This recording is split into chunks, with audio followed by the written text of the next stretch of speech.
Hello, everyone. Cecil Martin here. Hey, this is Hunter Henry. What's up, man? This is Max Crosby, part of Raider Nation. Hey, this is Ross Tucker, former NFL offensive lineman. Hey, it's Tyler Lockett of the Seattle Seahawks. Hey, this is Jerry Judy, wide receiver for the Denver Broncos, and you're listening to the Full10Yard NFL podcast.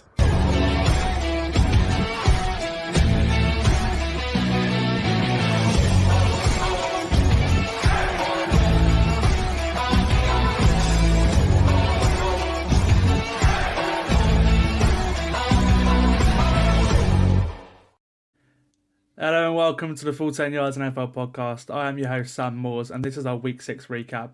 We had an awesome day of games yesterday, some upsets, and we had a few games coming down to the wire as well. Joining me to break down all of yesterday's games is a man I'm sure you're very familiar with now by the time if you listen to this podcast for a while. It is of course Liam Horsley. Obviously he was on host of the Go For Two podcast and obviously the Full 10 Yards betting podcast as well, mate.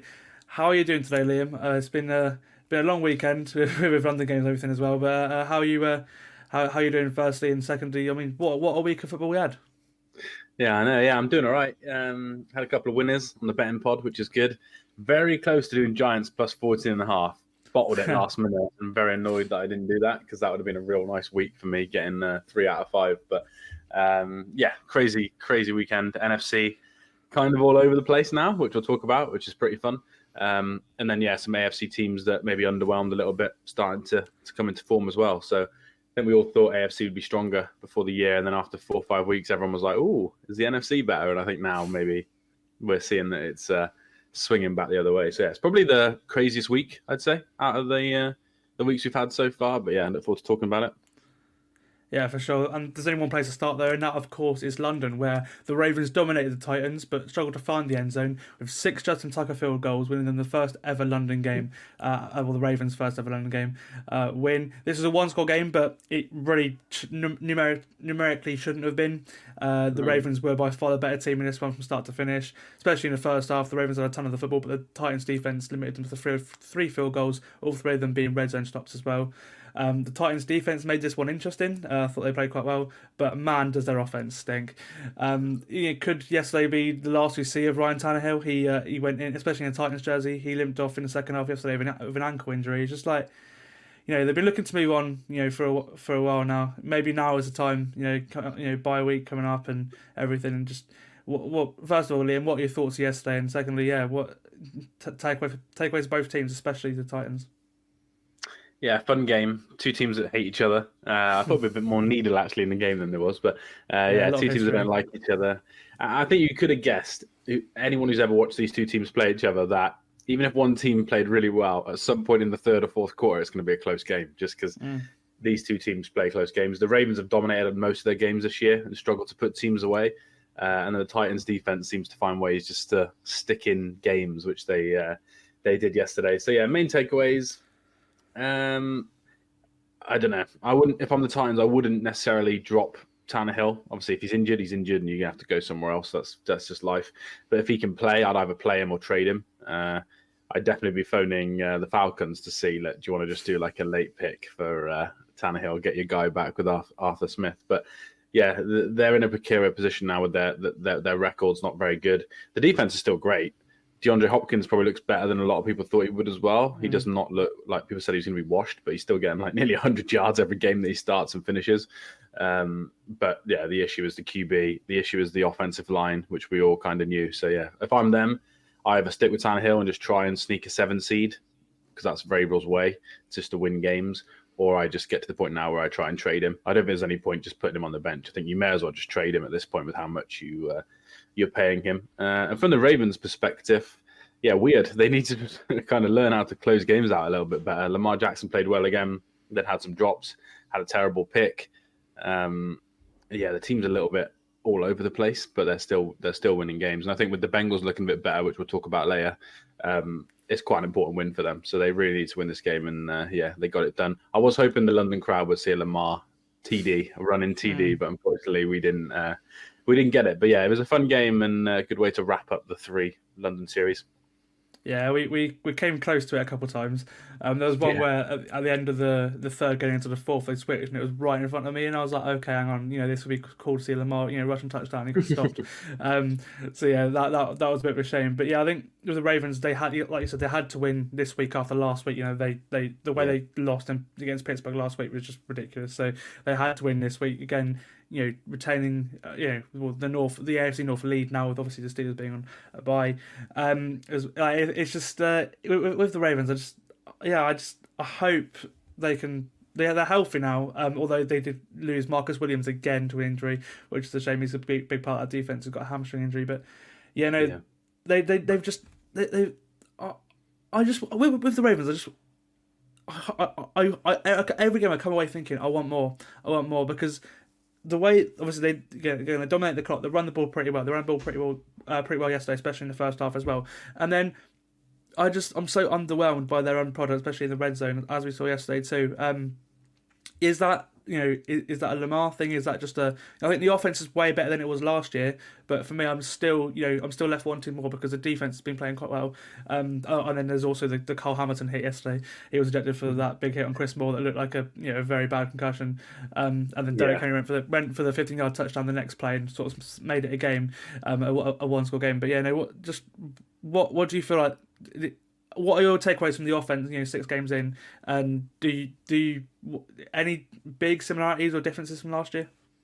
Yeah, I think the offense is chalk and cheese. To be honest, they're running it more than I thought they'd run it, which is a clever thing to do. But yeah, the pass game's so much better. It makes sense now. They're not just chucking in random plays and sending fullbacks out on wheel routes non-stop. And I think the OC Monkham's done a really good job. The offense is a lot better. I think they've had 2 games where drops killed them. Another game where Lamar, Lamar fumbled it, I think, twice in the game as well. And the offensive line's been pretty hurt. Obviously, left tackle missed 2 games, and the right guards missed a game. So for me, I think all the signs are there, and they just need a bit of a kind of a run to put it together. I'm a little bit higher, I think, on the offense than a lot of people. That drop game is one of the worst in history. Actually, in the last 10 years, so in terms of like win percentage lost, we've had the 2 biggest in the last 10 years this season, the Chiefs against the Lions, and then that Ravens games against the Steelers were the 2 biggest in the last 10 years for kind of EPA per play, like lost just from pure drops where the receiver should catch it. So for me, I'm not too worried about the offense. I love Lamar, so I don't want to criticize him, but I'm not even bothered about the picks. But if he just gets rid of the fumbles, he doesn't throw loads of interceptions. He just needs to be able to hold onto the ball, not fumble it, and I think they'll be fine. But yeah, I'm a bit lower on their run game than you. I'm a bit worried about their running backs, to be honest, in the red zone. I think that's why teams are kind of selling out they know, right, if we just stop Lamar running this in, he's going to have to chuck it to a receiver and we'll try and play man coverage. So if they can tweak that and he can stop fumbling it, I think they'll be a top 5, 6, 7 offense in the league. They're lacking that sort of big back, I'd say. Like they need someone to, red zone back. Someone who can just, like Kyron Williams for the Rams. He feels like he's always there around the 1 yard line to run in for a touchdown, that kind of thing. Like they're lacking that, like a big back, between the middle, which they've had Melvin Gordon and stuff as well. So we'll see how they develop over the season. But I think I sort of share the same view on the Ravens as well. Where I think at points this year we've said Lamar's been in the MVP conversation and things like that. Let's not forget that. So again, couple slow games, especially in London as well. You can sort of take that pinch of salt really, and we'll see what they are throughout the season. But look, winning 4 games and still being in the lead of the AFC North is great, and for the Titans, and I feel like they'll be a very interesting team to watch over the next couple weeks, especially the Derrick Henry. Maybe that was his last game or last as a Titan as well. There's a lot of talk about him being on the move, things like that as well. Hopkins as well. Hopkins too, which is interesting now. Yeah, but we'll see how that follows over the next couple of days and leading into the trade deadline in about 2 weeks' time. Moving on to the first of 2 upsets, big upsets to start the podcast. The Niners losing to the Browns. Jake Moody missed a 41-yard field goal to keep the Niners' unbeaten season alive, meaning they will go back to Cleveland at 5-1. The Browns' defense is legit, isn't it? It won in this game. Jim Schwartz, he blitzed Purdy all day and made him small, especially after the Niners lost Deebo Samuel, Christian McCaffrey. Trent Williams went out for an injury as well.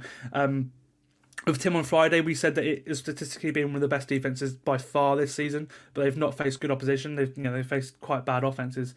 Yesterday, they faced elite opposition in the Niners offense and gave their offense plenty of time to figure itself out without Deshaun Watson. Obviously, PJ Walker got the start for the Browns. Watson's still nursing that rotator cuff injury.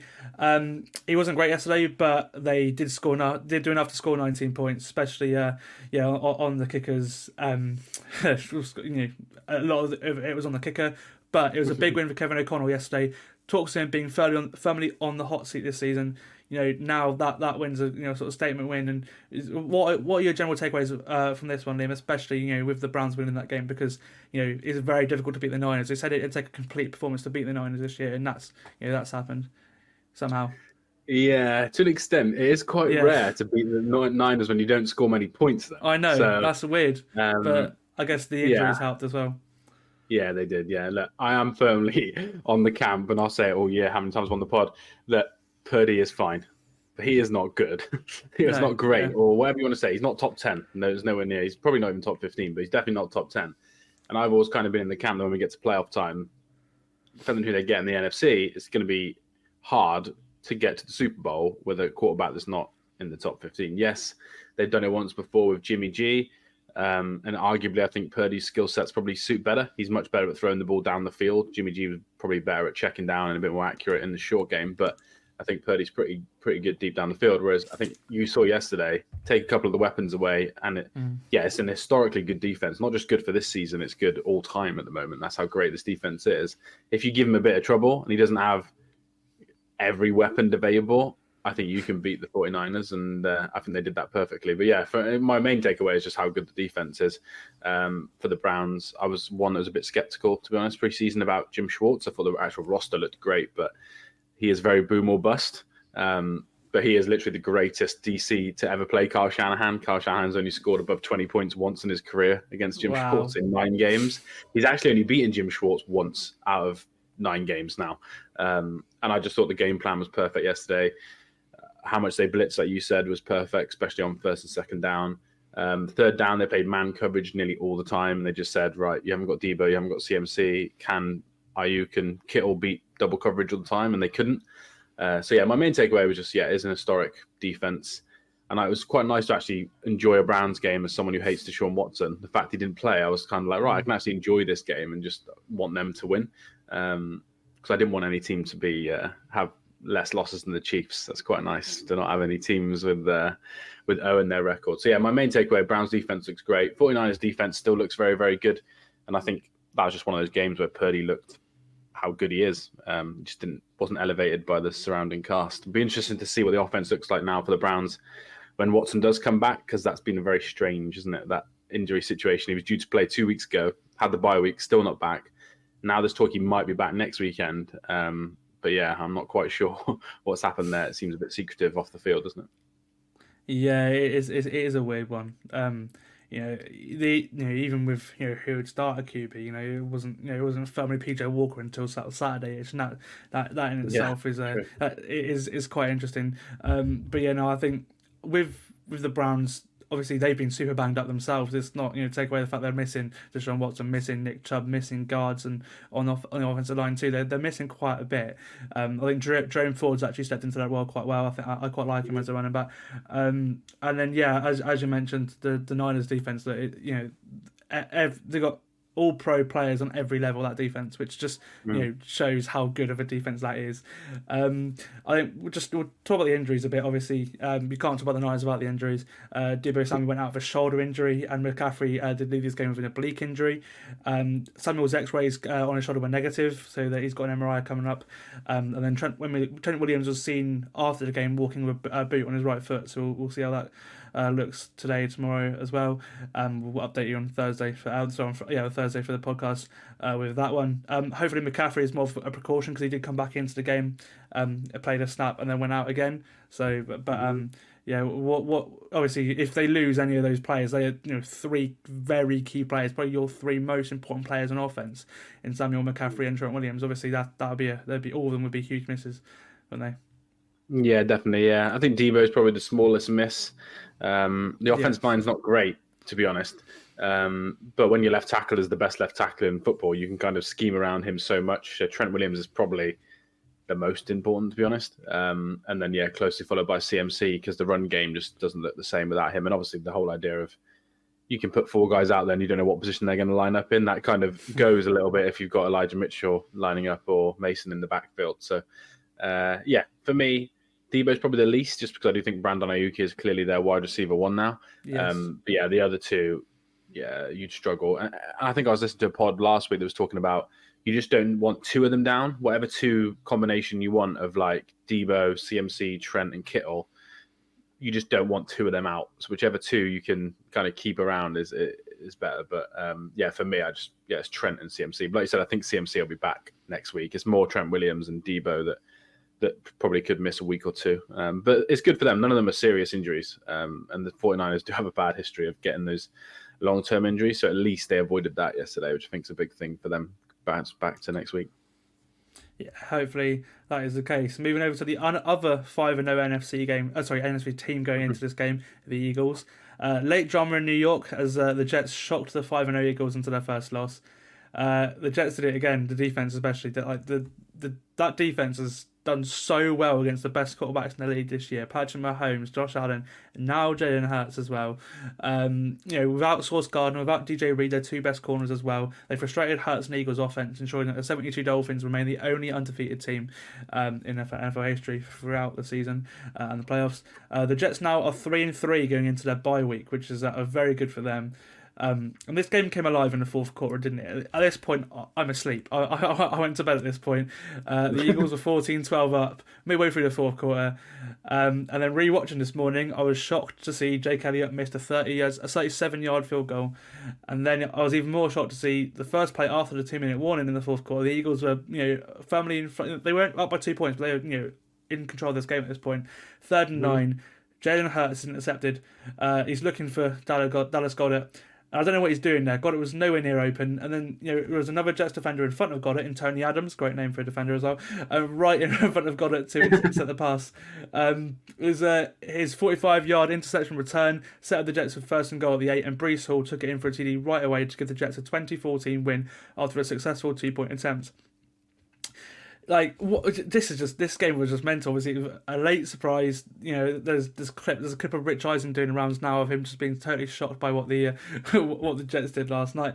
And like I said before I went to bed, this is a really low scoring, fun game of football as you expect of these two teams. And then it just came alive. And what happened there is the Jets just took away the Eagles' run game and left it on Jalen Hurts to win this game for himself, like they did against the Chiefs, like they did against the Bills, and again Hurts was for the Eagles' turnovers that lost Philly the game. 3 of them were Hurts interceptions, but no, Liam, just what a game this was towards the end, and it was a lot of fun watching this back this morning.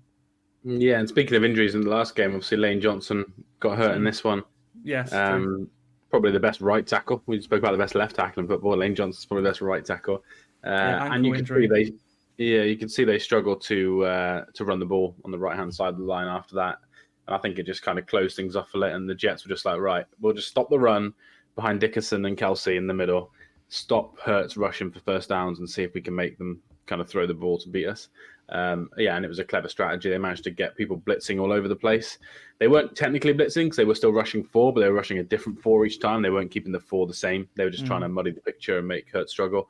And he didn't look great. Obviously 3 picks. The one after the 2-minute warning was staring down the receiver, to be honest. When you watch it back, he's holding the receiver in position for a long time. Like I said, Daz Goddard, and then all of a sudden throws the pick. And I think that was firmly on him, just completely staring down his receiver, and the cornerback picked the route off. But yeah, it was a fun game. Not an offensive day really for Zach Wilson. If you look at it, with the yardage of the quarterbacks, it did need 3 picks. There was probably not going to be any other way that the Jets could score enough points to win this game. And I did like the fact the Eagles let them score as well. On the Breece Hall run, you could see that was just deliberate to let them score, to come back and to try and win the game. But yeah, fun win for the Jets, keeps them alive, 3-3. Eagles 5-1 doesn't really do much for their season. I think there was rumours that the players had a bit of an in-house meeting after the game, kind of give each other a bit of a talking to. And I think the offense probably needs that because they've definitely underperformed, even though they were 5-0. The offense has not been. I think the defense has actually been better than everyone thought after losing some key players under DC. But the offense definitely misses Shane Steichen. So a hell of a fun win for the Jets. And only one of those quarterbacks went to beat the Jets, which is my quarterback. So I feel good about that. That's fine. Yeah. as you mentioned here, they've been sort of good but not great offensively this year that they were last year. Obviously, like I said, missing that sort of finishing touch. And obviously, Shane Steichen, we've seen with Indianapolis as well how good of a coach he was last year as well. And while like you said, while their defense has been great, it was the 4 takeaways that won the Jets the game ultimately at the end of the day. I just want to end on this as well. With this one, like, hello Aaron Rodgers, because now the Jets are sitting at 3-3. He's walking around already. He's a scarily quick rehab. They're just a half game back on the Bills right now in the AFC East as well. Towards the end of the season, the AFC East could get really, really tasty, couldn't it? Well, I was going to ask you, do you think they actually can do it? Because I'm in the camp that they can't. But you seem a bit more optimistic than me. They have got the Giants next, so they should win that. But after that, they've got Chargers at home, Bills on the road, Dolphins at home, Dolphins away, Browns away. There's some tough games there, but it sounds like you're more confident than me. You think they can get enough wins? I just, the way their defense is playing right now, then, I think it's going to take, 25 points to beat them, and not many teams have done that. I think not many teams that have done that. The only let's not remember, the only teams that have beaten the Jets are the Cowboys. Somehow the Patriots. I don't understand how they've done that. And that's terrible now when you look back at that loss. I don't know how that's happened. And then obviously the Chiefs in that game as well. And all of them were low scoring games that the Jets offense was the reason why they lost that game. Now obviously they're getting a little bit better offense now. Wilson looked okay. Did we had to do yesterday? Just managed the game really, to be fair. I think I like this throw to Garrett Wilson on the end, down the sideline. That was a nice throw, but obviously Garrett Wilson as well went down with a non-contact injury on the turf, but he seems okay now, which is good. Obviously another sort of MetLife turf thing, but I think Zach Wilson ran the ball again as well. He only got 15 yards yesterday, but 2 of them were for first down, so he's got to keep just kind of ticking the chains along. But what's the win total then? Like if you sit in now, what gets them the 7th seed? I can see this team getting 10 wins. I think, and you need 10, right? You're not gonna get in the playoffs with less than 10 in the AFC. Well, are you? you say that, but I mean, the teams that will also be in the wildcard race have lost quite a few games as well. Like, they're firmly there now. Who's going to be there? The Bengals, they've lost 3 games. The Chargers, they've lost 3 games. The Ravens, they've lost 2 games. The Steelers, they've lost 2 games. Like, everyone's lost. It's not it's not they're going to be competing with teams that are. The Dolphins. One of the Dolphins and the Bills have to go through the wild card as well, and that's it. But I think with the Jets are going to take a couple of division games. If they can take a couple of division games, then I think that is very possible. They're scared as a Dolphins fan. They're scaring me. That's all I'm saying. I wouldn't be worried, to be honest. But really, I don't. Non-elite quarterbacks struggle to make the playoffs in the AFC. If you look at last year, what Justin Herbert and Trevor Lawrence just about squeaked in. We're talking about Zach Wilson here. So I would be worried if I was a Bills-Dolphins fan that you have to play them twice. They could, they've already done it to the Bills, but they could sneak a win that impacts you winning the division, if that makes sense. That Black Friday game is as upset all over it. Friday night, Is that Black Friday? It's Black Friday game. Yeah, they got a game. Black Friday Amazon game. Yeah. Well, I'll be a Jets fan that day, so. But I don't think they'll make it. But you never know. I also don't think Aaron will actually play, but it'll be a hell of a story if they get 10 games and then he plays. Yeah, that'll be the quickest Achilles injury ever in any sport. Yeah. And he's 40, so to play one wild card game. Just say they're on the road to the Ravens on the road, and you're like, okay. It'd be cool to come back and play in this game, but what if I just end my career today? Yeah, so we'll see. But it's a fun story. He does look pretty good, flicking his wrist, throwing that ball 10 yards on the field yesterday. He looks pretty good, doesn't he? So we'll see. We'll see how it goes. It's a fun thing to talk about, at least. Right, moving on to the rest of the slate. We've got. We'll start with the game that was on Sky in the early slate. It was the Bengals hosting the Seahawks. The Seahawks defense played its best game of the season, but the offense, offense and Gino just weren't flowing, especially after a bye week as well. And the Bengals emerged 13-17 winners. The Seahawks had 383 yards in offense, but were 1-5 in the red zone. Liam, what did you see in this one? Because for me, I think I was really let down by the Seattle offense, and because I thought the defense again looked quite good. Yeah, I actually thought they should win this game. To be honest, if they just get a normal offensive performance for their average, they should win the game. But they were really disappointing. Gino, so I think it's 2 parts to it. Gino really just seemed like he struggled to read the blitz at all. He really didn't seem to know where people were coming from, whether that's him or the center, depending on how they pick it up.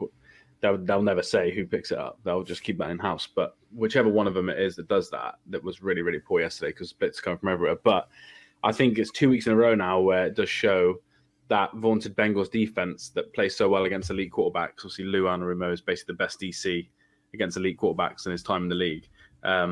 They look really, really good.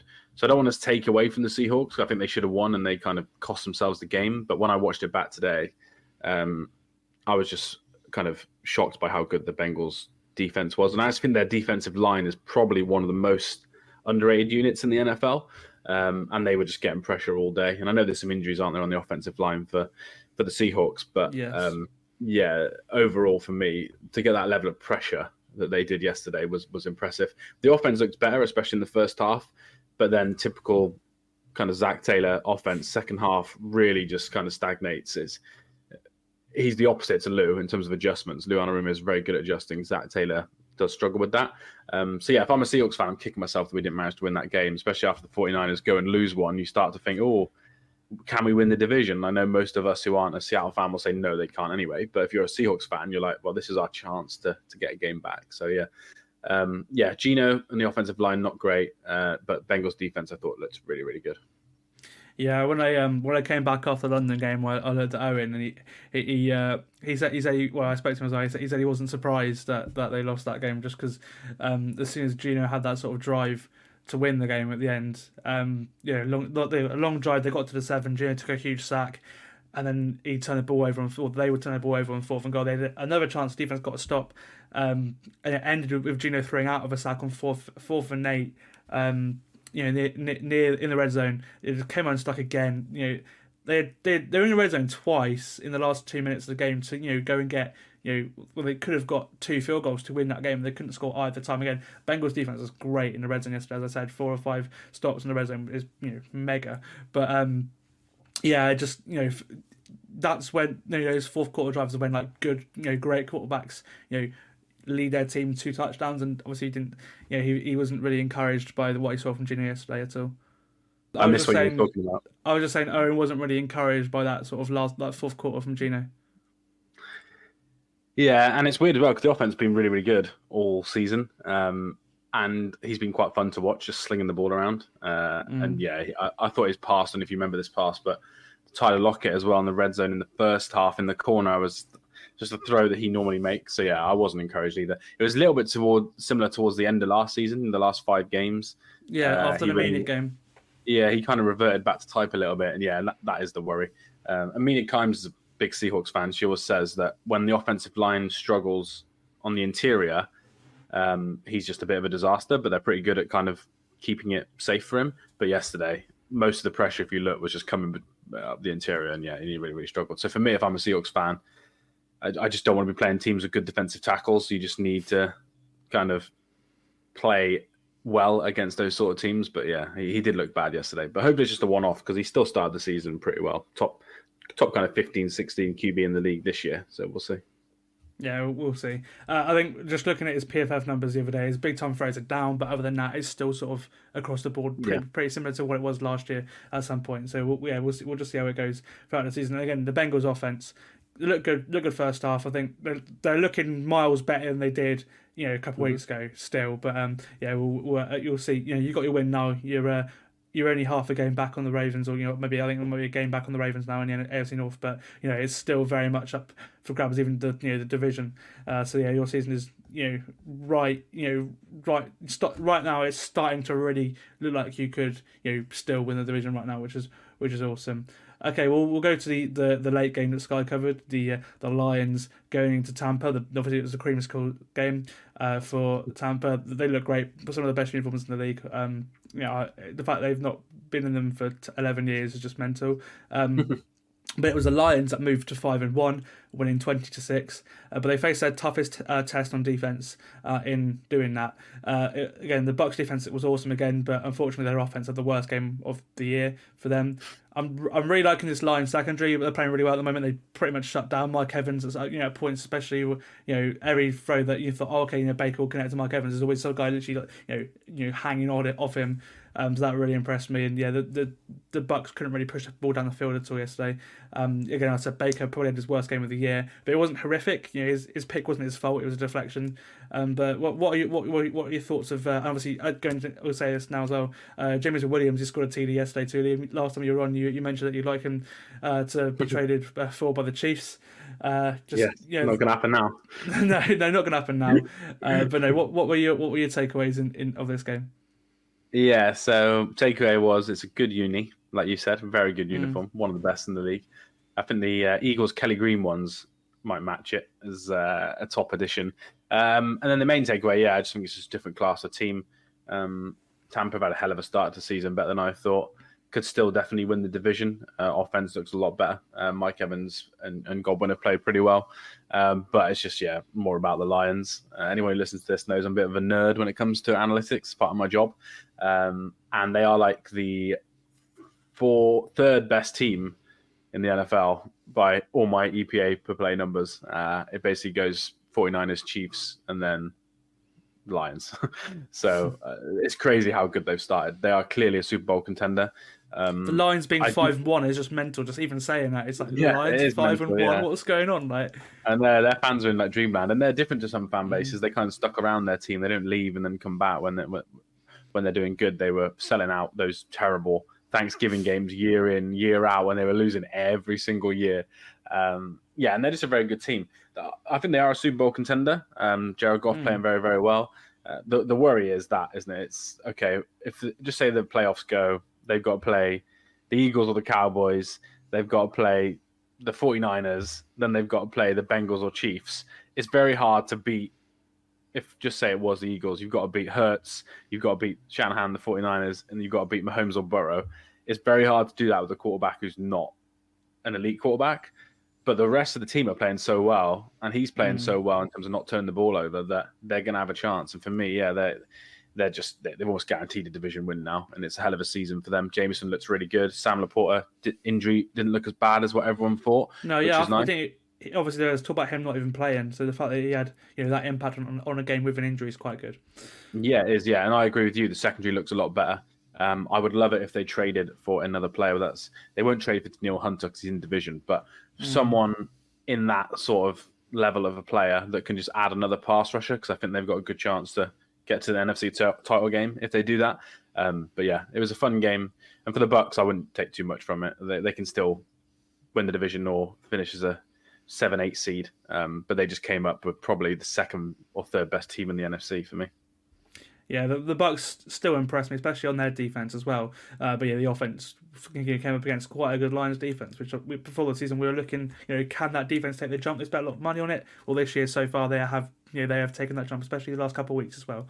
So that's quite good. A couple of injuries to sort of update you on this game. The Lions lost David Montgomery in the second quarter. He looks like it's a rib injury. The X-rays are negative, so he will miss some time, but hopefully it's not too long. Hopefully they can get Jameer Gibbs back as well. Gibbs. Yeah, exactly. Yeah, if you're a Jameer Gibbs fantasy owner like me, you're absolutely loving this, but he has to come back from his injury first. So sure. Yeah, Craig Reynolds has had a bit of time yesterday as well, but some great blocks, especially for the Amon-Ra St. Brown touchdown as well. And then Baker hit his hand in this game as well. So hopefully that's not too serious as well. We'll see how that develops this week. Okay, moving over to one of the funnest games to watch back this morning. It was the Giants and Bills on Sunday Night Football. The Bills win 14-9, and this was the game with the biggest spread of the week, and it came down to the wire with the Giants defense frustrating the Bills. But it was Buffalo who were victorious, with Brian Dable coming away from his return to Buffalo questioning what went wrong. The Giants had at least 3 points on the board at the end of the first half when they were 6-0 up. 9 seconds left. They drew a PI call on Darius Slayton, got to the 1 yard line, but they had no timeouts left. They gave Saquon a ball, but he couldn't get in, and they couldn't set up to clock the ball either. So they came away with no points, and those points there is what lost the Giants this game because their defense played excellently. They kept Buffalo from scoring until the beginning of the fourth through Deontay Harty. But a Graham Gano third field goal put them 9-7 up midway through the fourth and back in front. The Bills then scored again, this time through third string tight end Quinton Morris. He caught a TD from Allen. His first target all season was a touchdown as well. We heard Mike Tirico say last night, which is great. A lovely moment from Allen as well. Lovely movement as well from Allen to avoid a sack on that throw too, to go 14-9 up. And then a second missed Tyler Bass field goal gave the Giants 1 minute 25 to go down 57 yards to win this game. Tyrod Taylor, who again I've always been a fan of Tyrod Taylor. I thought he looked okay last night. He took them to the 1 yard line with a bit of help from a pass interference call on Darren Waller with 2 seconds to go.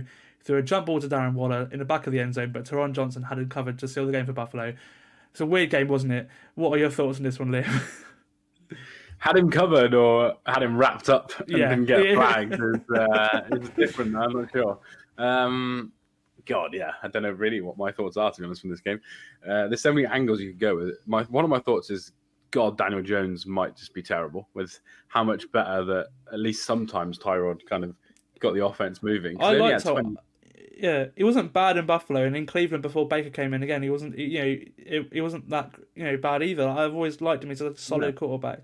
And he's not a great quarterback, but the whole point is, and anyone listens to my pod or the betting pod will know, but it's like, okay, you just don't need to give Daniel Jones the contract you gave him in the summer. I know he didn't play, so we shouldn't spend too long on it, but it's just funny how someone on his deal, veteran minimum for Tyrod Taylor, can play similar level. I would say now he's older, he couldn't move around as much. Maybe Daniel Jones last night, if he can get a few more first downs with his legs, that could have helped the offense actually win this game. But it was just funny how you didn't really notice that the guy they've given this massive deal to wasn't playing. But weird season for Buffalo. Obviously that great performance against the Dolphins. Go back, Jags firmly deserved to win the game. Everyone says, well, it's just because they arrived on Thursday. Fair enough. Jags defense played so well that game. Yeah. And then they come into this game and they play bad again, especially on offense. And it's the same old story with the Bills. Like, Diggs isn't getting the ball. Who's regularly getting the ball? I know they always have these big plays to Gabe Davis or Dawson Knox. But yeah, whether it's Hardy, whether it's Kincaid, whether it's the run game. Obviously, there's that scary injury to Damian Harris, which hopefully he's all right with. But they're just missing that next weapon. And be interesting to see if they decide to go and make a deal, because the offense has been very hit or miss. And the defense played well again. Like the Giants only scored 9 points, and even if the end was a touchdown, just say they only score, they probably wouldn't even kick it at that point because the time would have expired. That's only 15 points. That's enough to win a game for the Bills. So for me, I'd be more worried about the offense than I would. If I was a Bills fan, I wouldn't even be worried about the defense. I think with all the injuries, they played well last night. But yeah, the offense does look a little bit worrying. And Brian Daboll as well, just absolute disaster of a coaching night. He went for it. He kicked it on 4th and inches twice, and then wonders why at the end of the game he's got 4th and inches again to go and win the game. And it's just like, last year he goes for that all the time. It just feels like he's even lost some of the confidence in his own team. And then he comes out and he blames Tyrod Taylor for that issue, which, I heard someone say, I think it's Greg Rosenthal, says very common. He does this. I never noticed, but apparently he does this a lot. Comes out and blames players after games for things that maybe he can control. It's been a terrible coaching job. And again, I think they played fine last night, but he really let them down with his in-game decision making. Yeah, they're just not. I thought the Giants' defense played quite well yesterday as well. They did, very well. I think, especially when, with the Giants, when Martindale's defense is very much like hit or miss. They will try and confuse the quarterback a lot. They'll try and pressure out the middle and everything, blitzing anyone. But I thought the Giants played well on defense yesterday. But I think, again, my segue from this one mainly is Buffalo. I think I came into this, after Miami, I was like, okay, they're probably one of the most complete teams in the NFL. I think, they look to have some sort of run game now with James Cook and Latavius Murray. I think then obviously take some pressure off Allen, but in this game, it did worry me a little bit, especially after last week too. But again, we'll see. It's only week 6. We'll see what the Bills are in a couple of weeks. They got They got a couple. They got the Patriots next week. It's probably a get right game for them. Let's be honest. at this point in time, they're the team though. They'll beat the Patriots by 30, and it just remind everyone just don't overreact when they go, because that's what they do when they play bad. They hammer the team the next week, and everyone's like they're back, and it's like but the team offense always seems to do this where they have a really bad week. But yeah, you're right. I wouldn't overreact too much to one game. Shout out to Bobby Okereke as well, linebacker for Giants, because incredible yesterday. Incredible. Had a good year all round. Actually, he's probably been one of the only bright spots of the Giants. If I'm being he's honest. free agent signing as well, I think. So only on a 1 year, I think. So yeah, probably earned himself some money this offseason, which is cool. For sure. Moving over to Houston, who are now 3-3 after beating the Saints 20-13. The defense impressed me situationally yesterday as well as the offense did at some points, as they sent the Saints back to New Orleans empty-handed. The Saints played the ball pretty well, 430 yards on offense, but 6-50 on third down and 0-2 on fourth down. A key stop as well in this game right at the end in the fourth quarter on Alvin Kamara, and the Saints crucially were 0-3 in the red zone. Unique story in this game as well. C.J. Stroud's first interception ended up in the Houston touchdown drive, which is interesting. Zach Bourne intercepted C.J. Stroud, and then fumbles on a tackle, and Houston recovers, and then finished off the drive with a Dalton Schultz touchdown.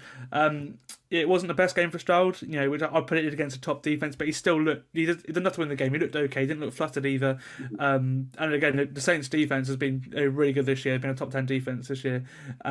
Saints offense is worrying me though, because they're just not. It's 2 straight weeks now. They're just not clicking. I know Olave's hurt. Kamara's rusty coming off his suspension, but he doesn't look the same guy anymore. The offense line's not great either for the Saints. I just their offense really does worry me now, because they've got the talent there. Rashid Shaheed has been their best offensive player this season, I'd probably say, other than Olave, who again is hurt. And I like Rashid Shaheed, but that shouldn't be the case with the talent they have. No, Michael Thomas actually probably looked better than I thought he was going to look, and still the offense is worrying. You won't see a more Derek Carr game, speaking as an AFC West fan, than this.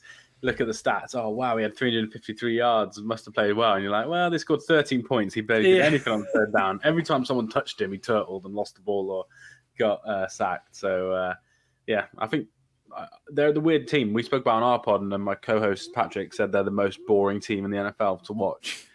And I'm starting to lean towards this thinking there, because they're good in so many areas on paper, but for some reason they can't make it click. And I think some of that is Derek Carr. A lot of that is the head coach. He's a very good play caller on defense, but not a great head coach. And I think Pete Carmichael might be the OC. I heard on the Athletic Football Show 2 weeks ago, maybe, that there's rumors in New Orleans that his job is not for long, that he's a bit of a kind of red hot candidate to be fired if the offense doesn't turn things around. And for me, it's just a little bit all over the place, because statistically it's good, but like you said, every third down, red zone, big moments in the fourth quarter, Texas defense get it done. A really impressive win from them. They're a young team still. And I think, like you said, CJ's probably worst game of the season, and it's still better than a lot of quarterbacks' best game this year with how good defenses have been across the NFL. A hell of a win for them. And Devin Singletary as well looked quite good as well, which I thought was a rarity, because the run game's let Texas down this year. And if they can get a run game now as well, they might be a team that can go on and win a few more games. I'd be much more confident that they get enough wins, hot take, than the Jets do to really get 7 wins. That's how much I like CJ. No, but I agree with you. Again, I predicted him for offensive rookie of the year at the start of the year. Yeah, I predicted the Texans would get 8 or 9 wins. I think I said as well. I had Will Anderson getting defensive player of the year, which again he looked good, but obviously Jalen Carter I think is probably the favourite for that right now. Yeah, but probably, even so, Anderson had a good game yesterday. I really like what the Texans are building now. If they can just get Derek Stingley healthy, sort of get him in there, and obviously now the offensive line too. I really like what they're building in Houston. The offense is perfect for Stroud. I said it every week now. I think I really do like. I really like what I'm seeing from the Texans. I think, I'm happy I was right about that one. I really am. Yeah. My prediction for the Steelers offense is looking worse, but I think that's. Yeah, true. Yeah, Bobby Slowick, new OC, is doing a very good job. Yes, San Francisco. DJ's playing great, but Bobby's doing well as a play call as well. And Jets play Texans 10th of December. I'm looking at the schedule, so I need to be on the podcast after that, and we can see how we're doing. But the next few games, so they got Panthers away, Bucks at home, Bengals away, Cardinals at home, and then they go Jags Broncos. Like in theory, they could win 4 of those 6 games. Do you know what I mean? Like The AFC they'd South be has a happy with really 3 easy and 3. schedule. Everyone in the division has a really easy schedule. So yeah, it's why they've all got 3, at least 2 wins. Even the Titans look really bad in some games, but they've beat good teams. The Colts, the Texans, and the Jags have 3 or 4 wins as well. It's a very competitive division this year, and it's quality which we've not seen from that division in a long time too. So I'm not complaining. Moving over to the AFC East, where the Dolphins had a little bit of a scare, but came away big winners. Against Carolina. After 3 straight punts to start the game, the record-breaking Dolphins offense eventually found their groove to beat the Panthers comfortably. Like I said, the game was looking frisky in the first half. I thought Bryce Young looked really good on the on-script stuff. First 2 drives, the Panthers defense was frustrating the Miami offense too. The Panthers were 14-0 up, and then a switch sort of flicked, and they just went back to normal. They're right about to win their first game with a 2-score deficit under Mike McDaniel, which I thought was an interesting stat. They've lost all the others. With Tua, Tyreek, Raheem Mostert, and Jalen Waddle all on form. Crucially, Tua was not sacked, missing Teron Armstead, Connor Williams, and Robert Hunt was banged up at right guard too. So that's good for the Dolphins. But Mike McDaniel after the game was sort of very. He was very pumped up that they battled through adversity, being 14-0 down because the Dolphins haven't done that in his 2 years in charge. Yeah, I don't know what to say about this game. Panthers are just awful, but. Yeah, I don't really know what to say because I'm a bit of a Tua Dolphins hater. So, but yeah, I was shocked they managed to score 21 points. I'd be worried about the defense if I was a Dolphins fan. Well, but yeah, the other point was the last points were Mike White pick 6. Pick 6, yeah. Yeah, it's only 14, yeah. but after those 14 points, like I said, the Dolphins just flipped the switch, and I actually thought Fangio played quite a good game on defense yesterday as well. Bryce was sacked 5 times, and again the Dolphins defense has been looking really quite bad recently, so they sort of switched it on. But yeah, the start of the game again, I was worried at one point. But I think that's the most points Bryce Young scored in an NFL game, isn't it? When he's been on the field, I think. I know the Panthers have scored more against team, Seattle. But the offense still looks great. Obviously, Mike McDaniel calling great plays as always. Tyreek Hill looks good. I'm not going to praise Tua because that's not in my wheelhouse. But I was impressed that Mostert looked good because he did look. He was banged up a little bit the week before, and that A-Chan game where he played really well, and then Mostert didn't do much. And I was like, hopefully he's not injured because he's one of the most fun players to watch. Obviously, one of the faster players in the league. And then he came back this week and averaged 7 yards a carry, so he looks back to his old self. He hurdled over a guy as well. I don't know if you saw that. He hurdled over a guy. And honestly, the form on that was great as well. It looked like it was an actual high hurdle, so that was quite cool. He went in for his 9th, 10th, and 11th touchdowns yesterday of the year. So it's 11 touchdowns in 6 games, which is just insane. Yeah, it'll be his career year soon as well. Yeah, and if they can get Jalen Waddle a bit more involved, it was cool to see him catch some of the short stuff yesterday, something that he's not kind of known for doing. And then if they can Waddle got hurt yesterday as well a little bit. He came off at one point. And he tried to fight someone as well, I saw as well. Yeah. I think he tried to fight like a defensive lineman. I thought that's a risky tactic to fight a defensive lineman. But good win for the Dolphins. It's what they need to do. Their schedule gets a little bit tougher. Eagles next week. Well, Eagles, Patriots, Chiefs basically is the next 3. I know Patriots are not playing very well at the moment, but their defense always seems to beat some good team every year. So it was a good win, and the Eagles game should be fun next week. So we'll see how good they are then. We'll see if they win next week. Yeah, again, look, a big test. Next 3 games because the Patriots were probably one of the toughest games the Dolphins have played this season. Week 2 on Sunday Night Football. Again, the Eagles. Yeah. They'll be looking to bounce back from the Jets' loss, and then the Chiefs in Germany as well. That's the big game as well, going into a bye week. So there's 3 very important weeks for the Dolphins. And Mike McDaniel, I thought Tua looked great yesterday as I just finished. His 3rd touchdown to Tyreek was an awesome throw. 3rd and 6 just in stride. I mean, it's Tyreek Hill, but I really like rookie year, second year Tua doesn't make that throw. So agree. Just something to point out there. Moving on to the Patriots. Oh God, Max Crosby sacked for a safety. Moved Josh McDaniels to 3-0 against Bill Belichick as a head coach. He had 1 win in Denver when he started 5-0, and then 2 in the last 2 years against the Raiders. Jimmy Garoppolo left this game with a back injury and was quickly transported to hospital. That is, hopefully he's okay. But Brian Hoyer came in instead of Aidan O'Connell. Obviously, Hoyer got the experience, being with McDaniels for what feels like forever in New England as well. So there's that as well. But somehow the Raiders are 3-3, despite only scoring 20 points once. Which is just, it's just mental to think, whose idea it was to put Nance and Romo on this game as well. It's at the end of this podcast, for a reason. It's two terrible teams, pretty terrible game. And as I said, the Raiders defense won this game, and it's way better than it was last year, which isn't difficult. But they're not bottom of the league numbers wise anymore. No, the opposition definitely helped them out this week. Yeah, with how bad the Patriots offense is. But you are right. I thought they'd be a bottom unit, and the secondary's actually playing really well for a team that's not littered with big names. They are actually playing pretty well, the secondary. So you've got Marcus Peters, right, and that's it. Yeah, and the Raiders' offensive line, kind of as advertised, everyone was like, their defense is terrible, their offensive line's terrible. Defense looks really good compared to what we all thought, and the offensive line for the Raiders is definitely letting them down. That's why Jimmy keeps getting absolutely nailed every time he plays. But this is just I don't know. I would say two terrible teams, but 3-3, they're the same record as your playoff Jets and my playoff Texans. I don't really know what to make of the Raiders, to be honest. But in terms of the Patriots, this was just another game that was just an absolute disaster. I don't know where they go. Mac Jones is better than this. I don't really like him, but he is definitely better than this. Some of the throws he's doing now, that he's just clearly in his head. And it probably is the time to sit him down for him rather than just for the future of the franchise. But this is just the year, I think, for them to tank. If they want to keep Bill in charge and they want to go again, I would just try and lose games now and finish in the top 5, get a quarterback. Drake May is like the most perfect New England quarterback that you could find. I think that's just where they're at now with how bad the team is. And then the Raiders, they just want to try and keep sneaking wins and see if they can be an annoying 7 seed that we all have to watch at 6 p.m. on Sunday on that wild card weekend. But a Steelers sort of slot that we normally see. But this was a terrible game. When it's Hoyer versus Mac Jones at a time, I was like, let's just turn this off. We don't need to watch this anymore. I think the Patriots at this point, I said a couple of weeks ago, I think, I can see them, they are one of the worst teams in the NFL. The defense is stopping them from being the worst team in the NFL. I think, and this was before they lost Jude and they lost Christian Gonzalez. Yeah. Now I'm thinking, can this defense even win them games now?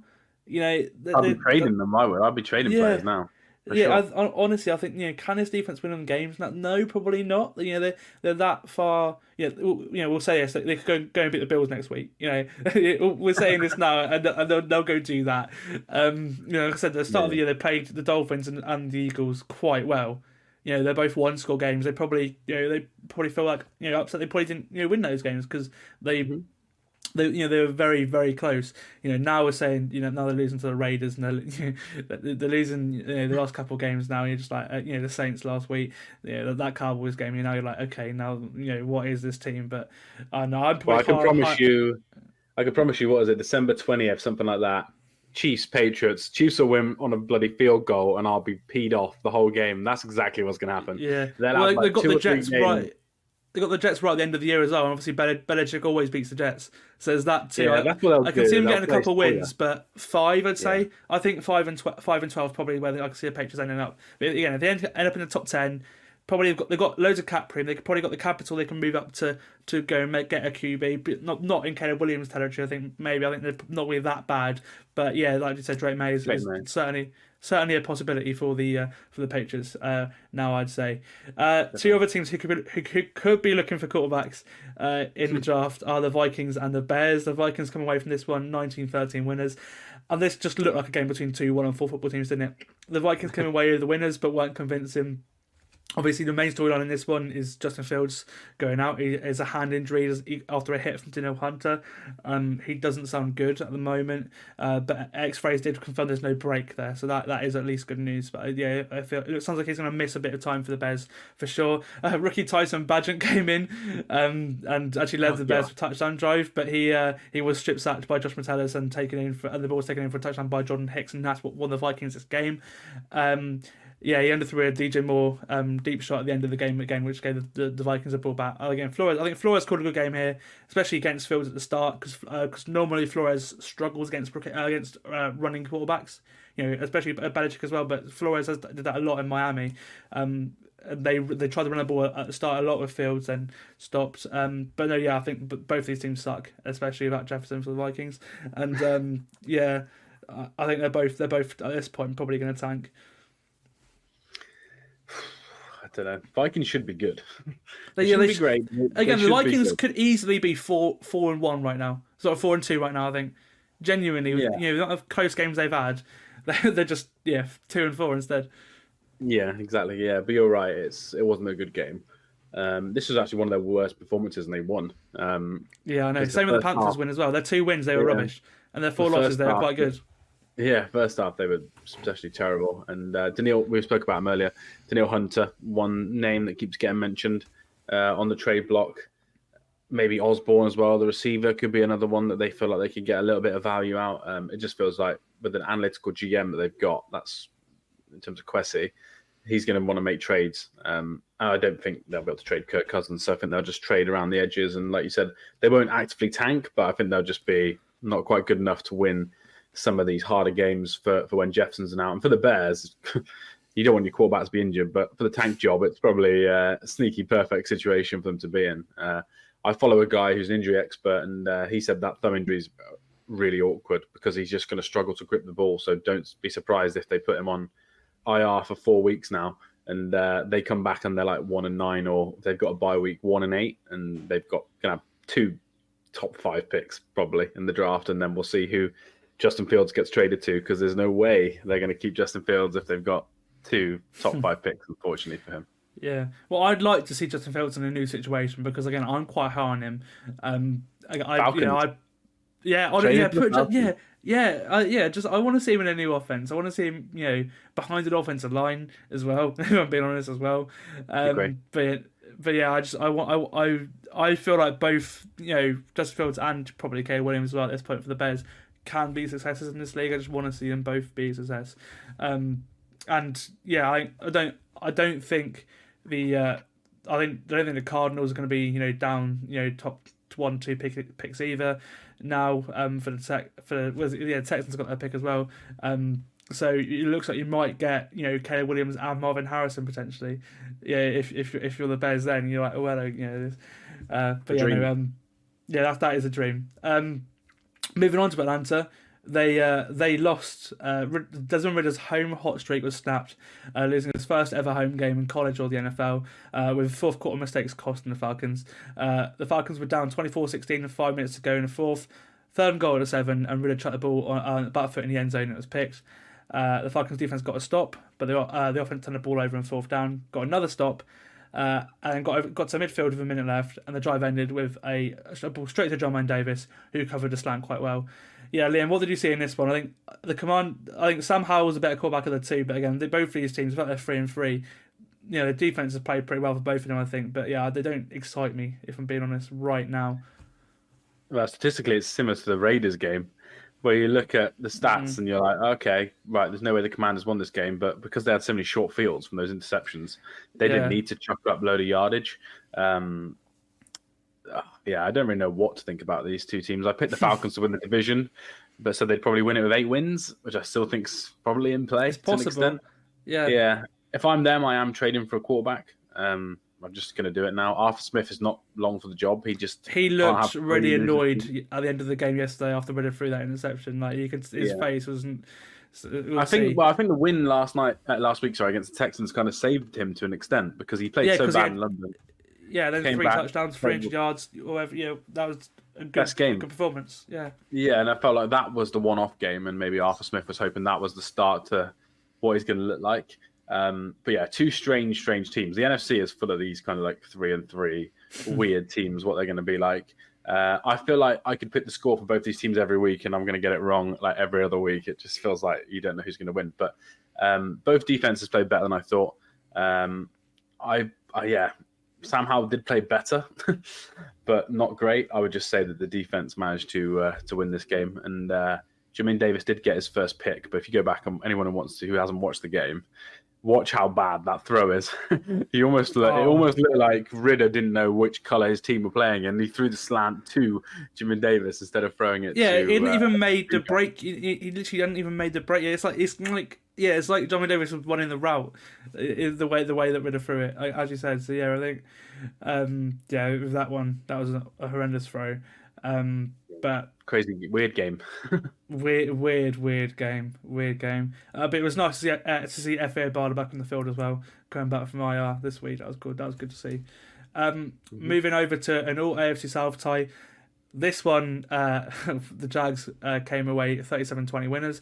Gardner Minshew did not look great in his return to Jacksonville. 3 interceptions, 2 of them were overthrows, and a back foot jump ball in the end zone cost the Colts the game. Really, if you look at the numbers, he had a 4th interception dropped at the end of the game too. But the real storyline of this one is the fact that Trevor Lawrence exited the game towards the end after taking a hit to his knee. It's got a bruised knee right now, so hopefully it's nothing serious. But the Jags are on Thursday Night Football against the Saints this week, so we'll see. It's quite it's a short week, and it's probably the worst time for your quarterback to get injured. So we'll see how that goes. I actually thought he had going to Minshew had a lovely throw at the end of the third down the sideline to Michael Pittman. But yeah, the Jags got out to a big lead early, 2 touchdowns for Travis Etienne, Josh Allen strip sacked. Minshew just set up the second one, and just at this point, like the Jags were so far in front. Then the Colts came back, Lawrence got taken out of the game, and then another touchdown happened. But yeah, with this one, it was very much like the Jags were in front, and we're looking. The defense played well again, and we're looking now. Like Lawrence is hopefully he's okay. Yeah, hopefully. Yeah, he's not got a good lineup of games because it goes Saints, Steelers, 49ers, Titans. 4 defenses you don't want to play with a hurt knee because you're going to get hit a lot against those 4 teams. But yeah, you're right. It sounds like he's going to play day to day. I wouldn't say I'd sacrifice the loss because you might win, but if there is any worry, I would definitely sit him out Thursday and give him that 10-day rest before the Steelers game, but we'll see what they end up doing. But yeah, you're right. Kind of similar to all these games, we could have packed them all together. If you look at the stats, like the other quarterback who lost had so many higher stats than the one who won, but that's just because the one who lost chucked so many interceptions and had a fumble that he managed to recover from himself as well. That just meant that the Jags just were ahead all day and they couldn't quite catch up. I think they got it to nearly a 1-score game at one point when they scored that touchdown in the 4th, and then, like you said, the Jags came down, scored again. But yeah, this is just a good win. Interdivision games are very, very hard to win. AFC South's all over the place. Colts always play the Jags really well, especially on defense. And they've swept them this year. The Jags have 2 close games, the week 1-1, and then obviously this one as well. Sorry, go on. I was going to say if Richardson was in this game, then it might be a different story. But it sounds like they're probably going to be more precautious than anything with him, obviously, because he's missed a load of games and stuff, to start his career. But I think the future for both these teams are really high, as with the Texans as well right now. Again, all those 3 teams in the South really excite me. Just because I love what I see for the Colts. Yeah, not the Titans. You're going to say all, and yeah, I like that. Those three teams excite me. I like what I saw for the Jags last 2 weeks in London, with the Colts again, the defense has gone back to what it was a couple of years ago now, playing really good football, and the offensive line is a bit better too, and Richardson was looking good too. But with them, even if you don't, it's not about this year; it's about the future of the Colts. They weren't expected to do well this year, so if you can, and Minch is not terrible as well. I think he just had the Jags defense has played quite a good game, but the scoring 37 points on the Colts is pretty good, especially when Trevor didn't play his best. And it's pretty cool to see Travis Etienne as well, first round running back. He's looking really good now. Last 2 weeks, especially. Much better than like Najee, for example. So you can't get them all right in the first round. Running backs are a bit of a hit and miss, but that definitely looks like a good pick. And yeah, they're motoring a little bit now, 4-2. Defense playing better. The offense still not quite firing all cylinders, but if they can get that right, then they're going to be a dangerous playoff team for sure. The crucial thing for the Jags is the red zone. They need to get better in the red zone. They've been quite bad this year. Or getting to the red zone is the other thing, but. If they can figure out the offense, then this team will be very hard to beat, as we saw last week against the Bills. Finishing off with another interdivision matchup. This one, the Rams came away winners. One of the biggest score differences in the league, this one, but it wasn't until the 4th quarter. The Rams defense won them a typical NFC West game at SoFi. I think an interception and a strip sack in the fourth quarter squeezed the fun out of it for me, because before that it was a really fun game. But I love watching these two teams, both the Rams and the Cardinals. The Cardinals are better than the 1-5 teams are. I think we've had a really hard schedule the last couple of weeks. And the Rams at 3-3 are one of the best teams in the AFC right now. I'm honestly, if I'm being honest, I think I really like I'm seeing from the Rams. Certainly one of the wild card teams, I think, now for me at 3-3. You could have two from the division as well, for Seattle too. The offense is super fun. We've cut back, and the defense stepped up yesterday as well. Owned 3 in the red zone. The Cardinals were. Like I said, Cup, Nakua didn't have a quiet game, but Kyron Williams 20 carries for 158 yards, a touchdown, 7.8 yards per carry. But he did hurt his ankle, so we'll see how that looks. But I think both. I like both these teams. They're both well coached. You can see that now. I think the Cardinals have come away with 3 wins, maybe 4 wins this season, which I think is more than we thought they'd get at the start of the year. And the Rams, I can see them getting 9 wins now, which is a lot more than we thought they'd get at the start of the year as well. Yeah, you're pretty happy, to be honest, if you're a Cards fan or front office how the season's gone, because you've got those 2 first-round picks coming. You've got Kyler Murray, who you can definitely trade for at least 2 seconds. I think probably 2 firsts, just the way quarterbacks go. If Deshaun Watson gets, 3 firsts? Russ got 3 firsts. You'll get 2 firsts probably for him. So they're in a really good position. They're playing a lot harder than people thought. I think the OC is actually running a really good scheme. Like, Josh Dobbs looks a lot better than he actually is with how good that OC's calling plays. So it makes me think, what would Kyler look like at the end of this year, innit? That's the thing. Do they play him? Do they not? Like, that's the only other thing. Him, yeah. But I think if they kept him, then he'd be good. Well, you never know. They might play him. Yeah, if they're like, oh look, I don't know, Texans have got a top 12 pick. Our pick's going to be top 5, but it's not going to be top 2. We'll play Murray, so he looks good, so we can trade him for more, and that's how we get it. If they play that road, then I think that makes a lot of sense. But yeah, they should be happy with how hard their team's playing, because the roster is probably the worst in the league still, like we all said before. But they're not playing like a team that's. They don't look anywhere near the worst team, especially not. Like, they move the ball on offense still. Like that's the thing. They're actually moving the ball compared to some other teams. Yeah, and if you can play better with a worse roster but still have a terrible record and get 2 top 12 picks, then and a quarterback you can trade, or if they really love him, he's the quarterback, and you can use those first 2 12 picks to get a receiver and a left tackle or right tackle, I should say. So, it's looking good. From a Rams perspective, I just love the Rams. I love McVay. I wanted McVay to be the next Kansas City Chiefs coach one day. I think the offense is great. Kyron Williams looks good. Like you said, I think he ran like 146 or something similar to that. 158. Yeah, Cooper Cup looks as advertised, which is pretty cool. 7 and they've still got ways to go. Yards. Yeah, and they got ways for Tyler Higbee to go as well. He's not had as many targets or receptions as he had last season by this stage. So they've still got ways to improve the offense. And they've got the Cowboys in 2 weeks.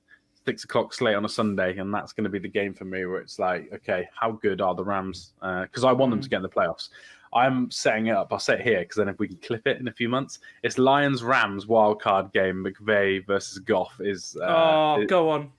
That's where we want it to be. That's what we want.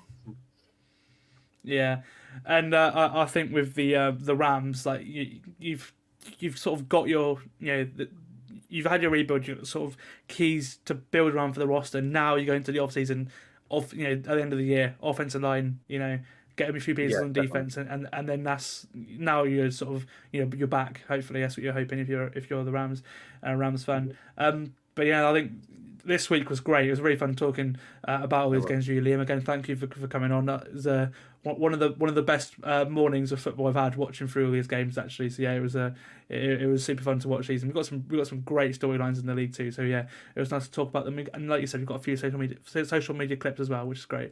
So thank you for coming on, mate. It's always great to have you on. Yeah, thanks for having me. And we've got some good games next weekend to watch as well. So next week should be good. The preview pod will be a good one to listen to this week with some fun games on Sunday.